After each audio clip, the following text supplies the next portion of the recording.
Silks లో flat 50% discount and 25,000 purchase మీద 2 Kanchi cotton saris ఉచితం. సరే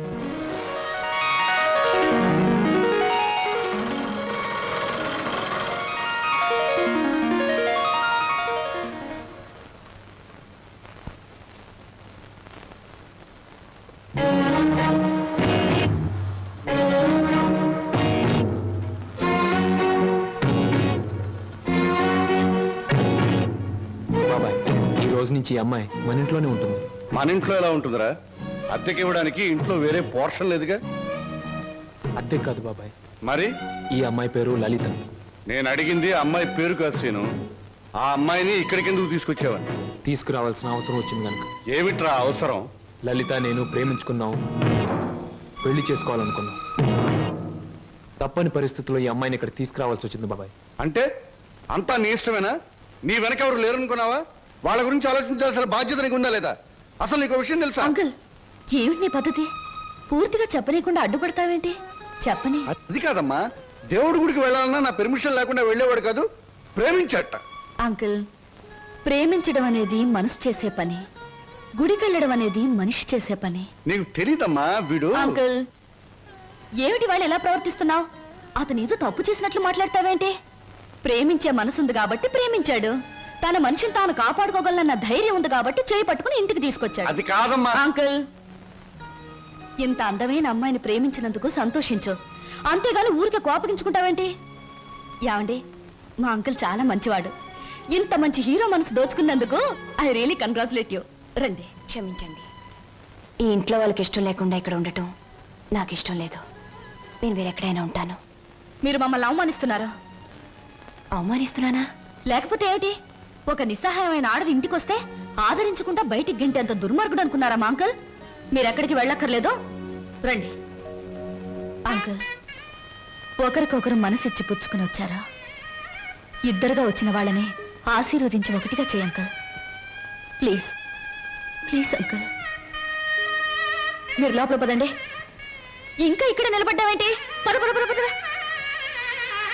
ఆంటీ, ముందు కుడికాలు పెట్టించి లోపల తీసుకెళ్ళు.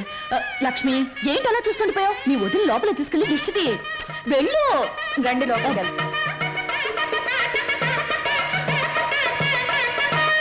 ఏమిటమ్మా, ఏమిటి నువ్వు చేసింది? ఇప్పటికైనా చేయి దాటిపోలేదు. వాడికి నిజం చెప్పే, లేకపోతే నేను చెప్తాను. వద్దంక, ముందుగానే స్టేషన్కి వెళ్ళుంటే అక్కడే నిజం చెప్పేదాన్నేమో. ఇప్పుడు బావ పక్కన అమ్మాయిని చూసి కూడా నిజం చెప్పడం వాళ్ళని విడతీయడానికేగా అంకుల్. అమ్మా. అంకుల్, కృష్ణాష్టమి రోజున మన ఇంట్లో మంచి జరుగుతుందని నువ్వే కదా నాతో చెప్పావు. నాకు మంచి జరుగుతుందని నువ్వు అనుకున్నావు, బావకు మంచి జరుగుతుందని నేను అనుకున్నాను. నేను మరోసారి ట్రైన్ మిస్ అయ్యాను, అంతే. బాధపడకు అంకుల్, రేపు కృష్ణాష్టమి రోజు అదిరిపోవాలి. వస్తాను.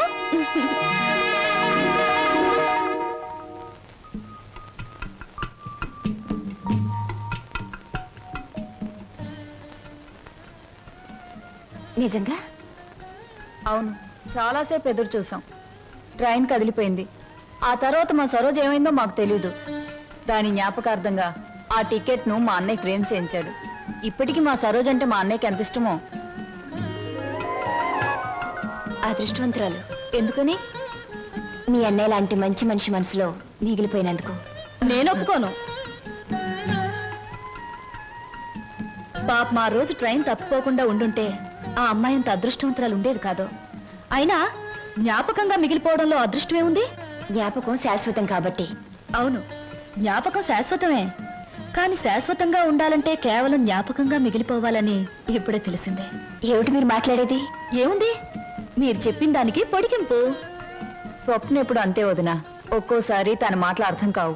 ఏ, నేను తెలుగులోనే మాట్లాడతానే. తెలుగులో కాదు, తెలివిగా మాట్లాడుతావు, అందుకనే నాకేం అర్థం కావు. అరే, ఇదేంటి ఇలా వేశారు? అందరూ కృష్ణుడు లోపలికి రావాలని బయట నుంచి పాదాలు ఇంట్లోకి వేస్తారు. మీరు మీ ఇంట్లోంచి బయటకు వేశారేమిటి? అవును, అందరిది స్వార్థం. కృష్ణుడు వాళ్ళ ఇంట్లోకి రావాలని. అంటే కృష్ణుడు వాళ్ళ ఇంట్లో లేడన్నమాటేగా. కానీ నా ఇంట్లో మనసులో కృష్ణుడు ఎప్పుడు ఉంటాడు. అతనికి నచ్చజెప్పి ఎప్పుడు నా దగ్గరే ఉంటాయలా? అందరి దగ్గరికి వెళ్ళు అని పాదాలు బయటికి వేశాను. అవి మీరు వేసిన పాదాలతో కలిపాను. అంటే కృష్ణుడు నా ఇంట్లోంచి మీ ఇంట్లోకి వస్తున్నాడనమాట. చాలా చక్కగా మాట్లాడుతున్నారే మీరు. ఎక్కడ నేర్చుకున్నారు? జీవితం అనే స్కూల్లో దురదృష్టం అనే మాస్టారు పరిస్థితులనే బెత్తంతో బాధి మరీ నేర్పారు. నాకు చాలా పరిస్థితులు వచ్చాయి, కానీ మీలా నవ్వుతూ మాట్లాడే ధైర్యం రాలేదు. మీ మాస్టర్ పేరు అదృష్టం, మా మాస్టర్ పేరు చెప్పానుగా దురదృష్టం. సంవత్సరాలు నేను చెప్తున్నాను. ఇదిగో ఆ చెట్లకి చెప్తే అవన్నా మన పెళ్లి చేసిన పెంట్ల పేరయ్యా.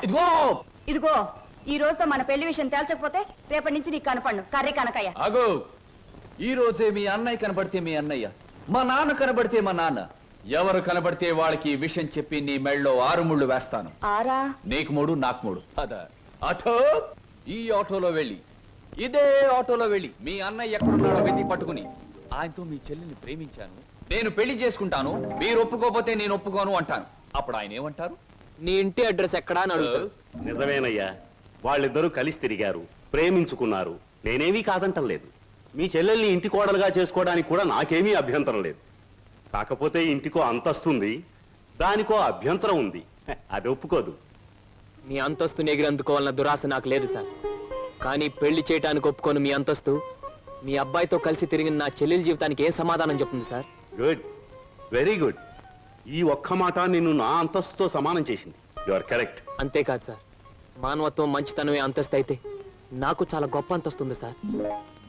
తన యజమాని కోసం ప్రాణాలు అర్పించిన గొప్పవాడు నా తండ్రి. అవును సార్, భూమి తగాదాల్లో యజమాన్ని కాపాడడం కోసం మా నాన్న చనిపోకుండా ఉంటే నా చెల్లెలు పెళ్లి విషయం మాట్లాడడానికి మా నాన్నే వచ్చేవాడు. ఇంతకీ మీ దేవురు? రామాపురం సార్. మీ అమ్మ నాన్న పేరేమిటి? మా నాన్న పేరు రామయ్య, మా అమ్మ పేరు జానకమ్మ. నువ్వు రామయ్య కొడుకువా? అవునండి. మా నాన్న మీకు తెలుసా సార్? తెలుసు. ఆనాడు మీ నాన్న తన ప్రాణాలనిచ్చి రక్షించింది ఎవరినో కాదు, నన్నే. మీరు శ్రీధర్రావు గారా? అవును బాబు. అవును, మీ మావయ్య నువ్వేదో ఇంజనీరింగ్ చదువుతున్నావన్నాడు. ఈ ఆటో, ఈ డ్రెస్సు అంత అబద్ధం సార్. మీ దగ్గర నుంచి డబ్బు తీసుకొని మమ్మల్ని అమ్మబోయాడు. మేము భయపడి పట్నం పారిపోయి వచ్చేసాం. రాస్కెల్. మిమ్మల్ని చదివిస్తున్నా నా నాగయ్య ఇప్పటికీ నా దగ్గర డబ్బు తీసుకెడుతూనే ఉన్నాడు. ఏమిటి, ఇంకా వస్తున్నాడా? All right. ఇటువంటి సంతోష సమయంలో వాడి పేరెందుకు తలుచుకోవటం బాబు. ఆనాడు మీ నాన్న నా కోసం చిందించిన రక్తానికి బదులు ఎలా తీర్చుకోవాలా అని ఈనాడు నాకు అర్థం కాలేదు. ఇప్పుడు అర్థమైంది. ఆ రక్తానికి బదులు నీ రక్తపాశాన్ని మా ఇంటి కోడలుగా చేసుకుంటాను. Thank you sir, thank you very much. విన్నావా వదిన, మా మావయ్య చిన్నప్పుడు మమ్మల్ని నానా బాధలు పెట్టి మమ్మల్ని అమ్మటానికి చూసిందే కాకుండా వాళ్ళ దగ్గర మమ్మల్ని ఇంకా చదివిస్తున్నానని చెప్పి డబ్బులు గుంజుతున్నాడట. ఎంత దుర్మార్గుడో. మా బావని మీ మావయ్యని దుర్మార్గులంటే సరిపోదు లక్ష్మి, ఏదైనా కొత్త పేరు పెట్టి పిలవాలి. ఇప్పుడు గాని సరోజ ఉండి దానికి ఈ విషయం తెలుసుంటే ఎంత బాధపడుండేదో తెలుసా? మోజు పడ్డదాన్ని ఇంట్లో పెట్టుకున్నాడు, ఇష్టపడ్డదాన్ని ఇంట్లోనే ఇంకో పక్కన ఉంచుకున్నాడు. నారీ నారీ నడుమ మురారీలాగా వాడు చెరువు పక్కన వైప్ చేస్తుంటే నా గుండె రగిలిపోతుంది. May I come in sir? ఏమిట్రా ఇంగ్లీషులో మాట్లాడుతున్నా? ఇంకెవరు? ఏం సమాచారం? ఎగిరిపోయిన లకుపికి బిడ్డ వచ్చింది. కమీన్, లోపలికి రావచ్చా అని స్త్రీలు అడగకూడదు, డైరెక్ట్ గా వచ్చేయడమే. నా తలుపులు స్త్రీల కోసం ఎప్పుడూ తెరిచి ఉంటాయి. Thank you. నాకు చిన్న సహాయం కావాలి. సాయమా? నిశాచరా, ఏం సమస్య? వెళ్ళిపో. చెప్పండి. నాకు కొంచెం డబ్బు కావాలి. ఓ, కొంచెం ఏమిటి, ఎంతైనా ఇస్తాను. 1000, లక్షలు, కోట్లు. నాకు లక్షలు కోట్లు అక్కర్లేదు, ఓ 50,000 చాలు. 50? అవమానం, తీరని అవమానం. నాకు లక్షలు కోట్లు ఇవ్వడమే తప్ప 1000 ఇవ్వను. ఓ చిన్న రిక్వెస్ట్. నేను ఇక్కడ ఉద్యోగం మానేసి వెళ్ళిపోయాను. మీరు తిరిగి ఆ ఉద్యోగం నాకు ఇచ్చి ఈ 50,000 అప్పు తీర్చుకునే అవకాశం ఇస్తేనే నేను తీసుకుంటాను. ఇదిగో 50,000. దీనికంటే ఎక్కువ 10 రెట్లు ఇస్తాను. నీ ఇష్టం వచ్చిన పద్ధతిలో, నీ ఇష్టం వచ్చిన పద్ధతిలో తీర్చుకో. తీసుకో. ఈ డబ్బు నా పద్ధతిలోనే తీరుస్తాను. హాయ్, ఏమిటి నిరీక్షణ? ఎవరి కోసం? అమ్మయ్యా, వచ్చేసారా? టైంకి రారేమో అనుకున్నాను. పదండి పదండి. ఏమిటి కంగారు? ఎక్కడికి? పదండి పదండి. రాజ్ కమల్ టాకీస్ లో లవ్ స్టోరీ సినిమాకి టికెట్లు తెప్పించారు. అత్తగారు అందరూ వెళ్ళిపోయారు. మీరు రాగానే మీతో పాటు వచ్చేసేమన్నారు. ఇవిగో టికెట్లు. అలాగా, పద పద. ఇంట్లో ఎవ్వరూ లేరు. పైన వెన్నెల, పక్కన నువ్వు. పిచ్చిదానా, లవ్ స్టోరీ థియేటర్లోనే చూడక్కర్లేదు. మరి ఎవరమ్మా నువ్వు? నేను మీ దగ్గరికి వస్తాడే నాగయ్యని, అతని కూతుర్ని. నువ్వు నాగయ్య కూతురువా? చిన్నప్పుడే నువ్వు అవునండి, ఆయన వాళ్ళకు చిన్నప్పుడే దూరం అయ్యాను.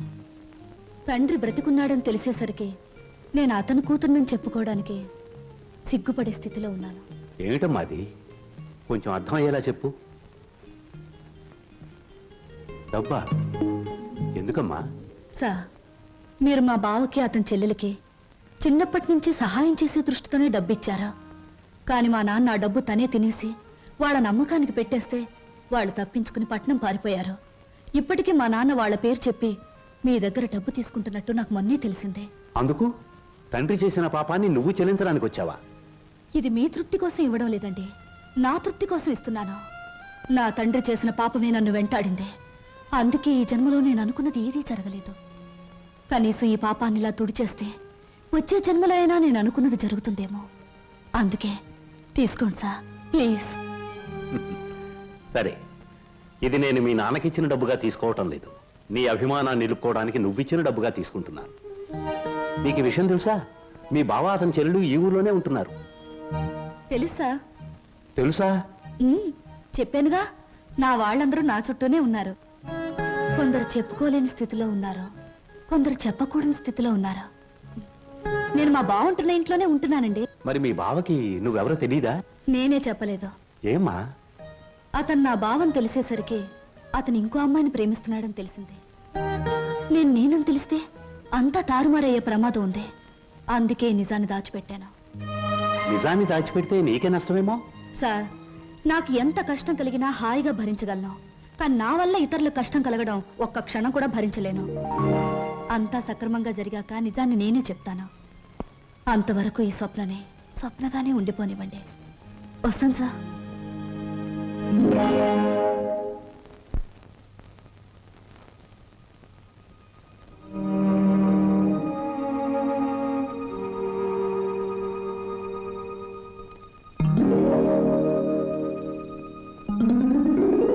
హలో, ఏమిటి ఇలా వచ్చారు? కూర్చోండి. ఇప్పుడే తలకు స్నానం చేశాను. షో, పెద్ద బరువు దిగిపోయినట్టుంది.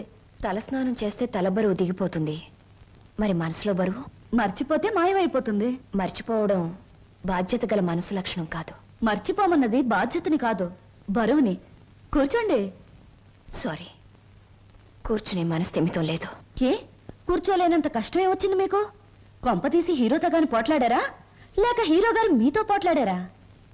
ఓ చిన్న కథ చెప్తాను, ముగింపేమిటో చెప్తారా? ముగింపు లేని కథ అయితే అలాగే చెప్తాను. అనగనగా ఓ గోరింక, దాన్ని మనస్ఫూర్తిగా ప్రేమించిన ఓ చిలకమ్మ. చిన్నప్పుడే ఆ చిలకమ్మ గోరింక ఒక తుఫాన్ వచ్చి విడిపోయాయి. గోరింక కోసం చిలకమ్మ వెతుకుతుంది, చిలకమ్మ కోసం గోరింక ఎదురు చూస్తుంది. దేశ దేశాలు తిరుగుతూ ఆ చిలకమ్మ చివరికి గోరింకున్న చెట్టు మీదే గూడు పెట్టుకుంది. అయినా గోరింక పట్టించుకోలేదు. పాపం, గోరింకకు ఆ విషయం తెలియదు. I'm correct? గోరింకకు ఆ విషయం తెలియదని మీకెలా తెలుసు? కొన్ని కథలకి ఎప్పుడు ఎక్కడ మలుపు తిరుగుతుందో సులువుగా చెప్పొచ్చు. నేను అడిగింది మలుపుల గురించి కాదు, ముగింపు గురించి. నేను ఆలోచించేది ముగింపు గురించి కాదు, అసలు కథ ఏమిటా అని. మీరెవరో, మీ కథ ఏమిటో తెలుసుకునే వచ్చాను. ఆహా, మరి చిలకమ్మ గోరింక అనే కన్ఫ్యూషన్ ఎందుకు? Come to the point. Srinivas మీ భావం తెలుసు కూడా అతనితో నిజం ఎందుకు చెప్పలేదు? నేను చెప్పే టైంకి అతను మిమ్మల్ని మనస్ఫూర్తిగా ప్రేమిస్తున్నాడన్న నిజం తెలిసింది కాబట్టి, ఇప్పుడు నిజం చెప్పి అతను మనసు పాడు చేయడం తప్ప వేరే ప్రయోజనం లేదు కాబట్టి. కానీ అతని మీద మీకు హక్కు ఉంది, అధికారం ఉంది. హక్కు అధికారంతో సాధించుకోవడానికి ఇదేం దస్తావేజుల మీద రాసిన ఆస్తి కాదే. మరొకరికిచ్చిన మనసు. ప్రేమించడం అనేది రెండు మనసుల మధ్య, ఆ మనుషులకు కూడా తెలియకుండా జరిగిపోయే కళ్యాణం. ఈ కథకు ముగింపిదే. కాదు, వ్యక్తిత్వం అనే కలంలో మానవత్వం అనే సిరా పోసి ముగింపు ఇంకోలా నేను రాస్తాను. ఈ శుభలేఖ మీద నువ్వు రాసినట్టే ఇదే ముహూర్తానికి మీ ఇద్దరికీ పెళ్లి జరుగుతుంది. ఇదేమన్నా బొమ్మల పెళ్ళా, బొమ్మలు మార్చడానికి? అయినా నా మీద నిర్ణయం తీసుకునే హక్కు మీకెవరిచ్చారు? నేను ఒప్పుకోను. ఎవరు ఒప్పుకున్నా ఒప్పుకోకపోయినా ఈ కథకు నేను రాయబోయే ముగింపిదే. మీ ఇద్దరు పెళ్లి నేను జరిపిస్తాను. చిన్నప్పుడు చిరిగిపోయిన మీ జీవితాల్ని నా చేతులతోనే ఒకటి చేస్తాను. లలిత గారు, నేను చెల్లని పాత టిక్కెట్ను గతం అనే ఫ్రేమ్లో నన్ను జ్ఞాపకంగానే ఉండిపోనివ్వండి. ఒకసారి నేను ట్రైన్ మిస్ అయ్యాను, మరొకరు ట్రైన్ మిస్ అవ్వడం నాకు ఇష్టం లేదు. ఒకప్పుడు మీరు ట్రైన్ మిస్ అయ్యారు, కానీ ఇప్పుడు ట్రైన్ మిమ్మల్ని మిస్ కాబోతుంది. అలా జరగనివ్వను. మీరు అనుకున్నట్టు నేను జరగనివ్వను. నిండు మనసుతో చేసే పని తప్పకుండా జరుగుతుంది. నిండు మనసుతో కాదు, మనసు చంపుకుని చేస్తున్న పని.